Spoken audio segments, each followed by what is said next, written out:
Do you generally answer a question like, what is a good death?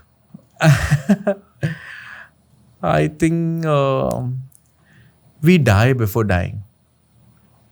What do you mean? That means there is so much fear of loss in our head. As we grow older, we are already dying every day.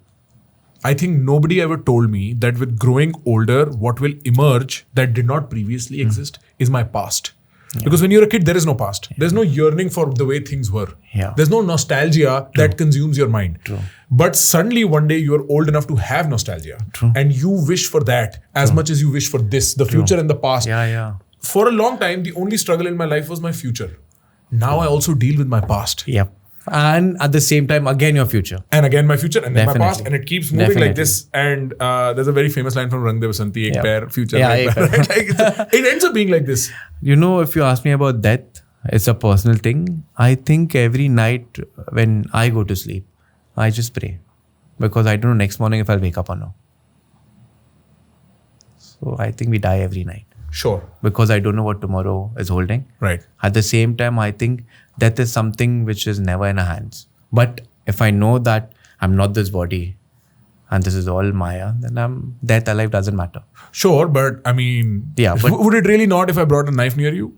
Would you not like flinch and be like, "Whoa, what are you doing?" Like if I pulled a knife right now. See, human instincts will come. Yeah. But if I'm supposed to survive, I'll survive. I mean, I've said this often, Yeah. and I've spoken about this with almost all spiritual conversations I do, because here's my antithesis, okay? And this is my lesson from the limited spiritual history I've read. That you tell me, you're a enlightened person, you put together a bunch of people around you who learn from you. This is the way history has worked. Jesus did this, Buddha did this, great rishis have taught people when they came to them. Eventually what happens is the in-group comes in conflict with the out-group. Somebody says, not you. And then, there is conflict, and even your most spiritual self does not survive a political conflict. Because if somebody picks up a knife, you have to defend yourself. You can't answer material threat with spiritual power. No. See, first thing is, there are two aspects to it. I'll give you another example which will connect to this. I know someone very strange, somewhere only. He tried to do suicide. 3 बार उन्होंने खुदा, कुछ नहीं हुआ. Still moving, still at it, everything at it. Right. हड्डी भी नहीं टूटा. Achha. And he wanted to die. Interesting. Now, how is that possible if I ask you? I mean, He wanted to die. Yeah, he wanted to. He did many things. Maybe he had rat poison also. Maybe he's incompetent. He had rat poison also. And survived. How do you justify this? The desires to die, but wo bache ja rahe, then he gave up. And now he's doing very good in life. And he's very grateful that that didn't happen. What I infer is there is some karmic bond. And no one can run against that. If your time of death has come, you will die anyhow. Heart attack se bhi.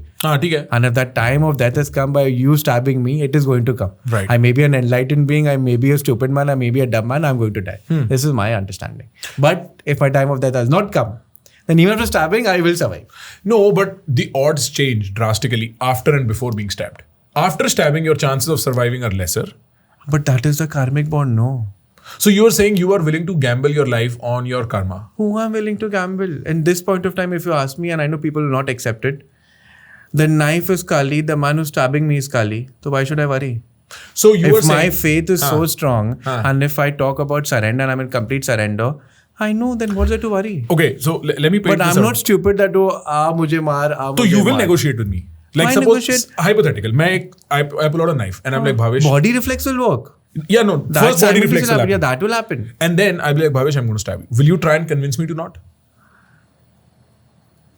But why will you stab me? First question will come in my heart. Like logically I'm talking. Like क्यों मार रहा है? ठीक है. ज़रूरत क्या है? हाँ. Suppose मेरे को you are in a dark part of the town and I'm trying to rob you, and after I'm done robbing you. Sir, हमें इतना time मिलेगा ही नहीं. क्योंकि? Seconds में हो जाएगा वो.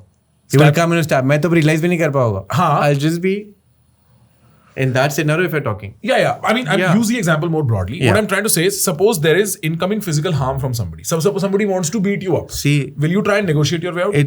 There's a very fine line between spiritual and being stupid. I will not be stupid. Yes, agreed. That's exactly what I meant. हाँ. Yeah. So you will try and be like, यार ये हमें क्या करने की जरूरत है? हाँ, मतलब क्यों कर रहा है? जरूरत क्या है? हाँ. नहीं, तूने मुझे बच्चों ने मारा था, मैं भी मार रहा हूँ. So I'll talk to you. नहीं सुना, you stab me eventually. Right, sure. I'm not Superman that. Yeah, of course. Or Captain America that. Yeah. And so the spirituality, which is the... Yeah, but while dying, I'll have no regrets.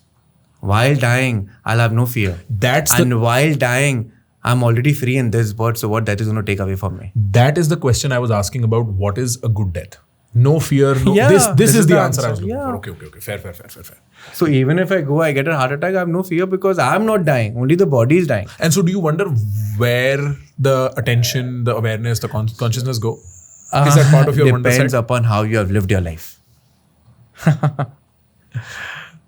The way you have lived, what's your age? I'm sorry. I'm 29.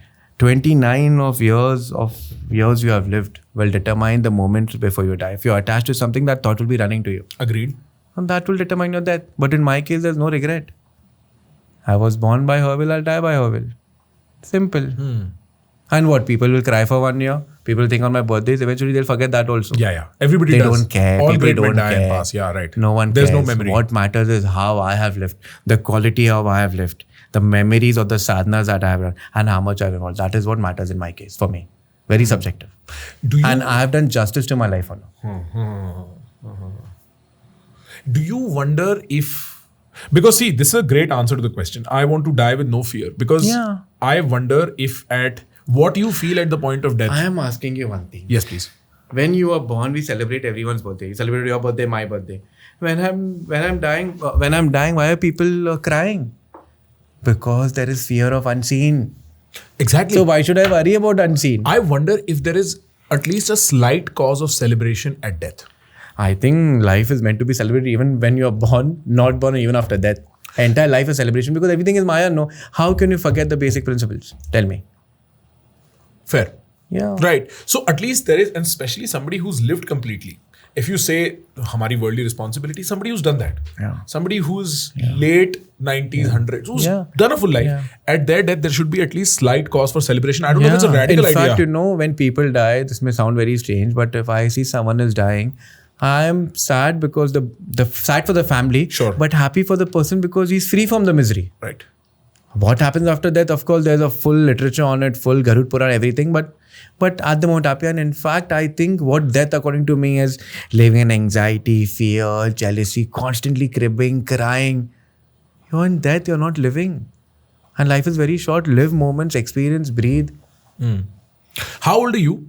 I am 36. 36. Recently. Oh, congratulations. Recently. I feel very old in front of you, by the way, now. Maybe my questions are very childish. Maybe that is why. I think you come from a very wise, or if not wise, a very curious spot. Maybe that's a humbler way of putting it. Like you've actually put your money where your mouth is and your time where your desire is. And you've gone after looking for these things, trying to understand the unknown, trying to see what you can make sense of. And then, you're a very humble communicator of it as well. My dear, I'm nothing. Yeah, she is my master operator. She does everything. Sure. The fact that she wants to have me, if she does, she will not let me in also. And people say that, it's an imagination talking to Kali and all. So those who know. Those who don't know, they don't need to know. Explain the experience of talking to Kali. She's... Like what happens? You close your eyes and you can hear her? She's in everything, no?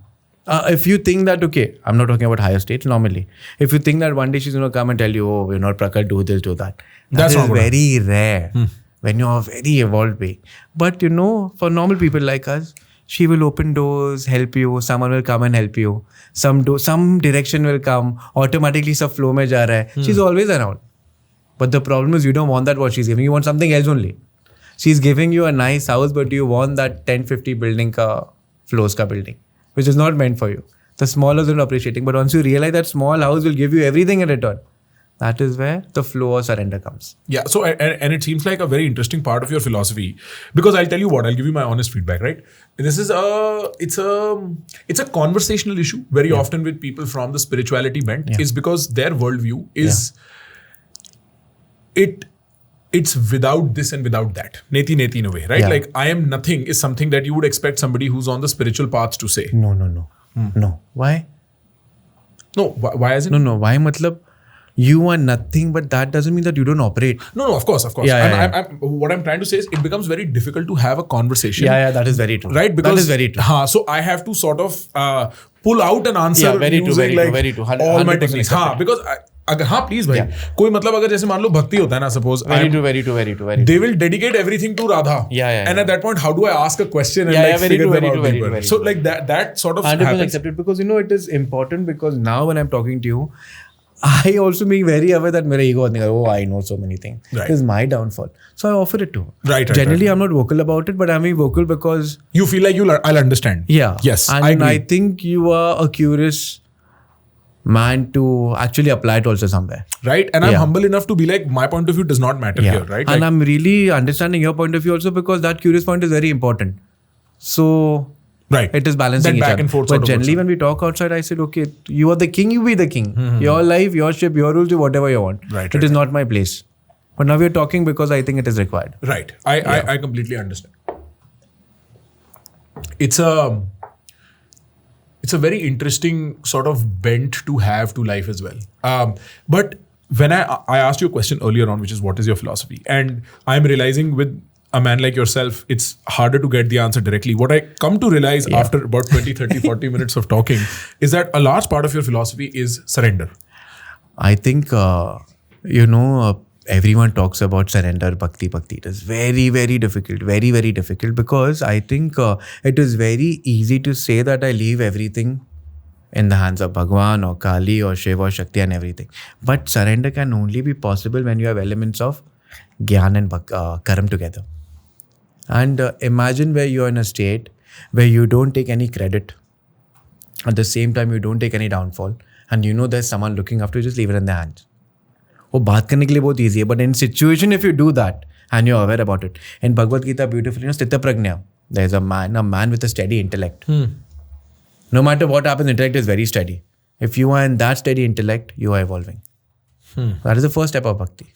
So everything you do, and in fact, bhakti also gets difficult when even in my enemy I see divinity. Fair. Right. So they're evolving. If you have experienced such states, and that time if someone is yelling at you or someone is doing something wrong and you've realized, he's doing it in ignorance, I should just pray for them.